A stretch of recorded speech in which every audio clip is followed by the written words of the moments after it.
Okay, so this is the Renault Espace from 2010.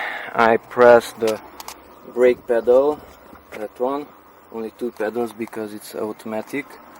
Okay, so I press the brake pedal and I press the engine start button, and the car is not starting. So I'm pressing and holding the button and it's not starting, and it's displaying this error message. It's in French. Okay, so to start the engine you have to get it out from drive and switch it into park.